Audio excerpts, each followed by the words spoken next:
দুনিয়া কারে থাকতে দিছে বেটা? সাদ্দাত কই? নমরুদ কই? ফেরাউন কই? কারুন কই? পৃথিবীর জালেমরা কই? সম্পদের লুভিরা কই? দুনিয়াদাররা কই? বলো মিয়া, বলো কই? কেউ টিকছে দুনিয়া? কেউ টিকছে? আমরা কিতাবে পড়ছি ভারতের দিল্লির এক বাদশা ছিল শের শাহ। শের শাহ 40 বছর একটানা যুদ্ধ করছে এই রাজত্বের জন্য, দিল্লির রাজত্বের জন্য। ওনার বয়স যখন 65, তখন উনি দিল্লির বাদশাহী পুরা পাইছে। সেদিন পাওয়ার পরে একদিন আফসুস করে বলতেছে, হায় দুনিয়া, তুই আমারে যখন ধরা দিলি তখন আমার কবরে যাওয়ার সময় হয়ে গেল। মানে আজ 40 বছর মেহনত কইরা দুনিয়া যখন বাদশাহী নিলাম, তখন আমার কি শুরু হয়ে গেল? কবরে যাওয়ার টাইম। দুর্বল হয়ে গেলাম তখন। দুনিয়া মনি, দুনিয়া বড় ধোকা দেয়।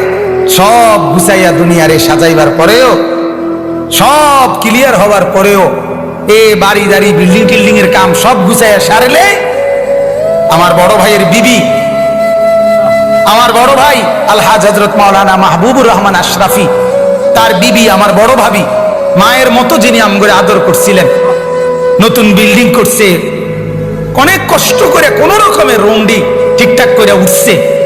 এরপরে আপনার বুধবার দিন নতুন ঘরের বাজার করছে, চাল ডাল তেল সব কিনা, চালগুলো সব ড্রামের মধ্যে পড়ছে, তরকারি ফ্রিজে কুইটা রাখছে।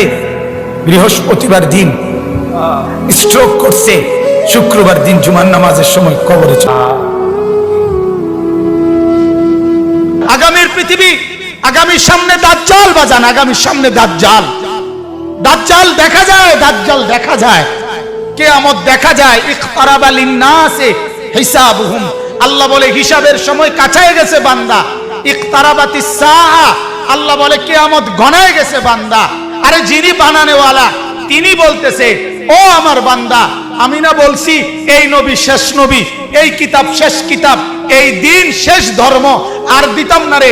এরপরে তো আমার সংসার আমি গুছাই এলাম, তাহলে কিসের অপেক্ষা করছেন?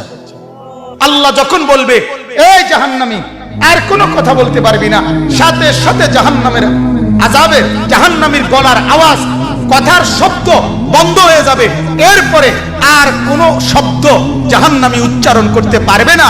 আরো জঘন্য কথা আছে, তাফসীরে মারিফুল কোরআন লিখছে, এরপরে জাহান্নামী কুত্তার মতো ঘেউ ঘেউ করবে, কুকুরের মতো শুধু ঘেউ ঘেউ।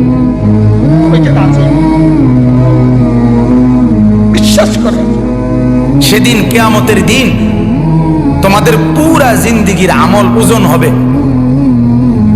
এই কথাটা বান্দা আমি আবারও বলছি, এটা আল হক, এটা কিন্তু বাস্তবেই আসলেই সত্য কথা। এটা আসলেই কি আমরা অনেক সময় বলি না, হুজুররা আসলে, হুজুররা কয় যে আসলে যত কয় অত না, যত কয় অত না। এমন বুদ্ধিমান আছে না, কথা বলেন না। আরে বেটা, এই বর্তমান জীবনে দুনিয়ায় হুজুরের সব কথা ধরলে চলতে না। আরে ডাকাত তো, তাহলে তুই যদি চলতি নাই পারস, তাইলে তোর তো আল্লাহ তাআলা দুনিয়া ফাড়াইতো না। সব ধৈর্য আল্লাহর কথা চলতে পারবি দেখেই তো আল্লাহ তোমার দুনিয়া ফাড়াইছে, ঠিক কি না বলেন নাকি? আল্লাহ তো বলছে আমি বান্দার উপরে সাধ্যের অতিরিক্ত কিছুই চাপাইয়া দেই নাই, জুলুম আমি করতেই পারি না। আল্লাহ জুলুম করতে পারে? কথা বলেন না কেন? তো ইন্নাল্লাহা লা ইয়াযলিমু মিসকালা যাররা, আল্লাহ তাআলা এক যাররা পরিমাণও জুলুম করতে পারে না। তো তুমি এটা কি কইলা? তুমি এমনি কেমনে বললে? এই কারণে আল্লাহ তাআলা যেন এটা আবারও বলছে মায়া করে, আল্লাহ মহব্বত করে বলছে, বান্দা শোন, কথাটা ফালাই দিছি, কথাটারে উড়াইয়া দিও না। আরে রাহেন কি এর হিসাব কিতাব, এত কিছু ধরলে চলন যাইতো না। আজকে যাদের 1 বছর 6 মাস 2 বছর কোনদিন ফজরের নামাজ পড়েন না, দিনের পর দিন রাতের পর রাত যায়, এভাবেই 6 মাস এভাবেই 1 বছর, এভাবেই 2 বছর।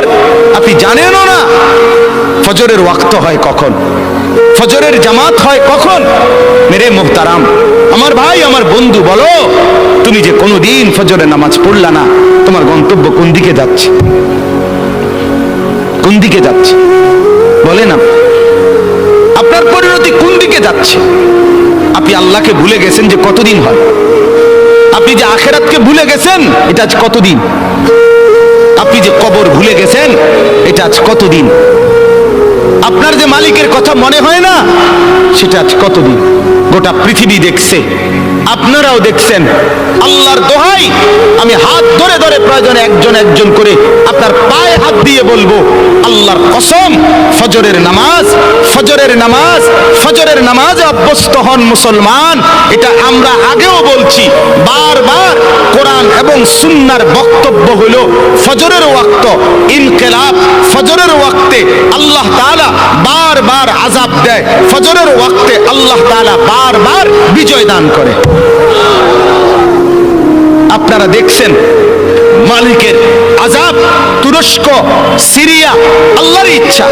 কেন দিচ্ছেন সেটা শুধু আল্লাহই জানে, কিন্তু হয়েছে কোন ওয়াক্তে? ফজরের ওয়াক্তে। ফজরের ওয়াক্তে ভোর 4:15 বাজে, মাটির সাথে মিশে গেছে, আস্থা বাড়ি ধ্বংসস্তূপ হয়ে গেছে। গোটা পৃথিবী কাঁদতেছে, গোটা পৃথিবী সমবেদনা জানাইছে, গোটা পৃথিবী মর্মাহত হয়েছে, কিন্তু ফজরের ওয়াক্ত